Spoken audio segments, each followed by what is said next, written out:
ကျန်းကျွန်းရွာလေးဟာအဖွားဖျားเจ้าနဲ့ဆို-10လောက်သာဝေးပေမဲ့အမောင်တို့ဟာလင်မြန်တဲ့အချိန်ုံတစ်ခုနဲ့အတူမြင်မြင်သမျှသတ္တဝါတွေကိုစားတောက်နေတာကြောင့်ချင်းမှုတို့မြေဖွား3ယောက်လည်းလက်တယ်လာခေါ်တဲ့ကျန်းကျွန်းရွာသားကိုထမ်းပုံရင်တုံးဆိုင်နေရပါတယ်။အဖွားစစ်ကတော့ကိုဝင်ရတယ်ဆိုမှတော့တိချာပေါက်ကလေးဟာအသက်ရှင်ရမှာဖြစ်ပြီးအခုလိုမွေးပြီးချင်းတည်နေတယ်ဆိုတာအမောင်ဆွမ်းအားတစ်ခုကြောင့်ပဲလို့ကောက်ချက်ချလိုက်ပါတယ်။ထို့နောက်ရွာထဲကိုဝင်လိုက်တဲ့အချိန်မှာတော့တရွာလုံးမှာဘာကြောက်မှရှိမနေပဲအမောင်တို့ကိုကာကွယ်ထားနိုင်တာလားဟုဆိုကချင်းမှုလဲအံ့ဩနေပြီးရွာထဲကိုလိုက်လံရှာဖွေနေခဲ့ပါတယ်။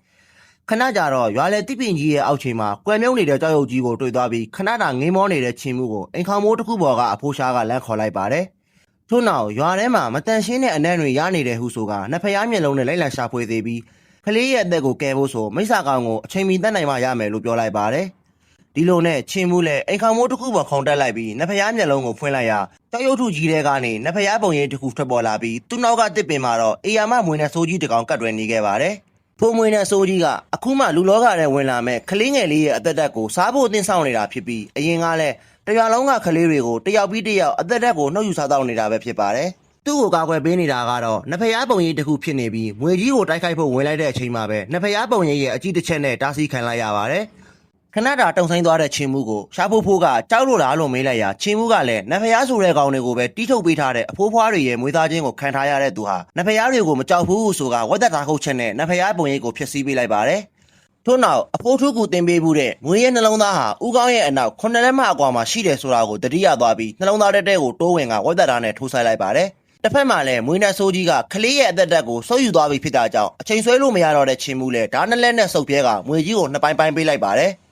ဝင်းနဲ့ဆိုးကြီးလည်းဘဝကူးသွားကကလေးရဲ့အသက်တက်ကိုလည်းမူလကုတ်စီပြန်ဝင်သွားတာကြောင့်ကလေးငယ်လေးလည်းအသက်ရှင်သွားခဲ့ပါတယ်။အဲ့ဒီနောက်မှာတော့ချင်းမှုတို့မြေဖွားတွေဟာပျော်ရှင်နေတဲ့မိဘနှစ်ပါးကိုကြည့်ရင်ကလေးမွေးတာကဒီလောက်အန္တရာယ်များတာကိုဘာလို့များမွေးကြတာလဲလို့အဖွားစစ်ကိုမေးလိုက်ရာအဖွားစစ်လည်းဒါဟာမိဘမြတ်တာဖြစ်ကြောင်းရှင်းပြလိုက်ပါတယ်။ဒါဆိုသူမိဘတွေကရောသူ့ကိုဘာလို့ဆွမြစ်သွားကြတာလဲလို့ဝမ်းထဲကမေးလာတဲ့ချင်းမှုရဲ့စကားကြောင့်စွန့်ရသွားတဲ့အဖွားစစ်လည်းချင်းမှုကိုကောက်ရတော့ကအမျိုးသမီးတယောက်ကတေတဲ့အထီတောင်စိတ်မချနိုင်ပဲစောင့်ရှောက်နေခဲ့တာကိုမြင်ခဲ့ရပြီးသူဟာချင်းမှုရဲ့မိခင်ဟုတ်မဟုတ်မသိချပေမဲ့တက်ပေးပြီးကာဝယ်ခဲ့တာဆိုတော့ဆွေမျိုးတယောက်ဖြစ်နေမှာတော့တိချာကြောင်းနဲ့ချင်းမှုရဲ့လက်သွဲမှာပါတဲ့ချင်းဆိုတဲ့ကြောက်စိမ်းများလေးကြောင့်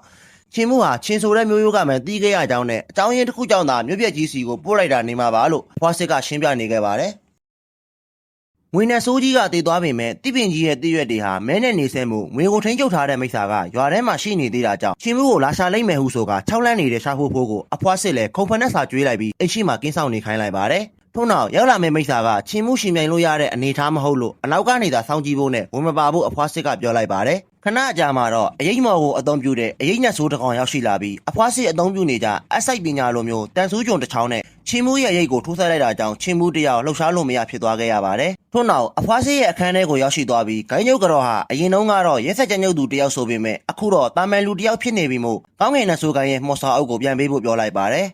်အဖွားစစ်ကတော့နင်တို့ရုံမှာကောက်ကျစ်တဲ့သူတွေများလာလို့ကောင်းငင်ကိုင်းကနေကောင်းငင်နဲ့ဆိုကိုင်းဖြစ်လာရတာလို့အပြစ်တင်ပြောဆိုလိုက်ပြီးအချီဂျိုးတွေနဲ့ရစ်ပတ်ချင်အောင်လိုက်ပါတယ်ထိုအချိန်မှာပဲမိမလာလေးတယောက်ပေါ်လာတာကြောင့်ချင်းမှုလဲနောက်တစ်ယောက်ကဘယ်ကရောက်လာတာလဲဟုဆိုကအတွေးများနေပြီးအရေးနဲ့ဆိုးကိုတတ်ဖို့ပြင်လိုက်တဲ့အဖွားစစ်ကတော့ကိုရင်းမှာဖိနှိပ်ထားတဲ့နတ်ဆိုးဘရင်ပြန်လည်နှုတ်ထလာပြီးသူ့ဆွမ်းအားတွေနဲ့ဂိုင်းသားတွေကိုတော့ပြန်မတတ်ပါဘူးလို့ဂတိပေးထားတဲ့လေဟုဆိုကအချုံအောင်ကနေရုန်းကန်လာပါတယ်ထို့နောက်နတ်ဆိုးဘရင်ရဲ့လေဘင်းကြီးချင်းကိုခံနေရတဲ့အဖွားစစ်ကိုကြည့်ရင်အရေးနဲ့ဆိုးကောင်လဲအခွင့်ကောင်းကိုလက်မလွတ်သင့်ဘူးဟုဆိုကအားနေနေတဲ့အဖွားစစ်ကိုလောက်ကျန်သက်ဖက်ဖို့ပြင်လိုက်ပါတယ်ရက်ကြီးနေလို့မဖြစ်တော့တဲ့ချင်းမှုလဲအစွမ်းထက်ယူလိုက်တောင်ဝေးကိုအသက်သွင်းလိုက်တာကြောင့်ထွက်ပေါ်လာတဲ့တာအိုဆွမ်းအားတွေကအရေးနဲ့ဆိုးကိုအဝေးကိုလွတ်ထွက်သွားအောင်ပြုလုပ်လိုက်ပါတယ်ထို့နောက်အဖွားစီရဲ့ကိုယ်ထဲကနတ်ဆိုးဘရင်လဲယူလိုက်တောင်ဝေးအစုပ်ပလောက်ဟုကြိတ်ဆဲလိုက်ကမကြည်မနှက်နဲ့ပျောက်ကွယ်သွားခဲ့ရပါတယ်အဖွားစစ်ကတော့နှစ်ပေါင်း40ကြာတာတောင်ခန္ဓာကိုယ်ထဲကနတ်ဆိုးကောင်ကိုမဖိနှိပ်နိုင်သေးဘူးဟုရေရွတ်လိုက်ပြီးအရေးနဲ့ဆိုးကိုထပ်မံဖမ်းရှုပ်လိုက်ပေမဲ့လွတ်မြောက်သွားတဲ့နတ်ဆိုးကောင်ကတော့မိကင်းသမားရောင်ဟန်ဆောင်ရင်ရွာလန်းလေးတိုင်မိသတိစော်အောနေလိုက်ပါတယ်ရှားဖိုးဖိုးကိုမြင်တော့တာမန်မျက်လုံးမမြင်တဲ့အဖိုးကြီးအထင်နဲ့အမောင်တို့ဟာအန်နေရများလို့အိမ်ပြန်ဖို့တပတ်ရက်လိုက်ပေမဲ့ရှားဖိုးဖိုးကတော့နတ်ဆိုးလားလူကောင်းလားစိတ်မျက်လုံးနဲ့ခွဲခြားသိမြင်ပြီးသူမို့အသက်သွေးကြောတရှိရာအရေးရဲ့ဦးကောင်းနေရာကိုဝချွန်နဲ့ထိုးဆိုင်လိုက်ပါတယ်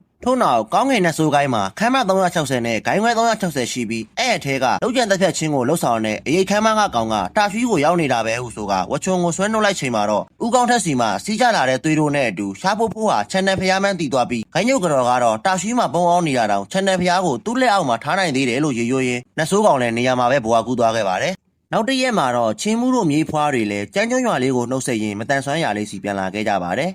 လန်ခီးမှာတော့ချင်းမှုတယောက်အဖွားစီရဲ့ယောက်ျားကဘသူလဲမော်စာအုပ်ဆိုတာကရောဘယ်မှာလဲနဆိုးဘီရင်ကိုဘသူကတတ်လိုက်တာလဲမင်းညကမမကရောဘယ်ရောက်သွားတာလဲဟုဆိုကအဖွားစစ်နဲ့ပတ်သက်တဲ့လှုပ်ဝက်ချက်ပေါင်းစုံကိုရှာဖို့ဖို့စီမှာဒရဇက်မင်းနေလိုက်ပါတယ်အဖိုးတွေအကုန်လုံးဟာအဖွားစစ်ကိုကြောက်ရသူတွေမို့ပြန်မဖြေရဲတဲ့ရှာဖို့ဖို့လဲတစ်ပင်နဲ့ကောင်းတဲ့တိုက်ကမင်းကျင်အောင်ဆောင်းနေလိုက်ပါတယ်အဖွားစစ်ကတော့သူ့အဖိုးကိုစိတ်ပူနေတဲ့ချီမှုကိုတခါတည်းတေအောင်တက်ပြစ်လိုက်ဟုဆိုကခြေထောက်နဲ့လိုက်နေနေတာကြောင့်ရှာဖို့ဖို့တယောက်လဲမိကျင်အောင်ဆောင်ရင်ကာဝယ်နေရပါတယ်ထို့နောက်အဖွားစစ်လည်းမိကျင်အောင်ဆောင်နေတဲ့ရှာဖို့ဖို့ကိုခြေထောက်ကနေဒီရုတ်တိုက်ဆွဲလာရင်ကောင်းငင်နဲ့ဆိုကိုင်းဆိုတာမော်လောကမှာအကြီးဆုံးကိုင်းကြီးတစ်ခုဖြစ်ပြီးအဖွားစစ်ဟာလည်းထိုကိုင်းသားတယောက်ဖြစ်ဖို့ကြောင့်နဲ့သူမအသုံးပြုနေတဲ့မော်အချုပ်ပညာတွေဟာမော်စာအုပ်ထဲကကျင့်စဉ်တွေဖြစ်ပြီးထိုမော်စာအုပ်ကိုသူမခိုးယူလာပြီးတာရှိမှာပုံအောင်နေတာနှစ်ပေါင်း40ရှိပြီလို့ချီမှုကိုရှင်းပြလိုက်ပါတယ်။ဒါအပြင်မနေ့ကရင်ဆိုင်ခဲ့ရတဲ့နတ်ဆိုးကောင်ဟာကောင်းငင်နတ်ဆိုးကိုင်းကဖြစ်တာကြောင့်အနေနဲ့အမြန်ဆိုသလိုကောင်းငင်နတ်ဆိုးကိုင်းကလူတွေဟာမတန်ဆွမ်းရလေးစီရောက်လာကြလိမ့်မယ်လို့ပြောလိုက်ပါတယ်။ကျန်းကျုံရွာလေးမှာတော့အမီမသိလူနှစ်ဦးရောက်ရှိလာပြီးရွာသားတစ်ယောက်အားမနေ့ကအကြောင်းကိုဆက်စုနေကြရာထိုရွာသားရဲ့ပြောပြချက်အရဂိုင်းကျုပ်ကတော့ဟာတာရှိမှာပုံအောင်နေတာပဲလို့ဆိုလိုက်ရင်ပိုပြီးတေချာအောင်ရွာသားရဲ့စိတ်ဝိညာဉ်ကိုထိန်းချုပ်ကမှတ်ညံကိုပြန်လည်တူးဆွားဖို့ပြင်လိုက်ရင်အပိုင်း73ကပြီးဆုံးသွားခဲ့ပါတယ်။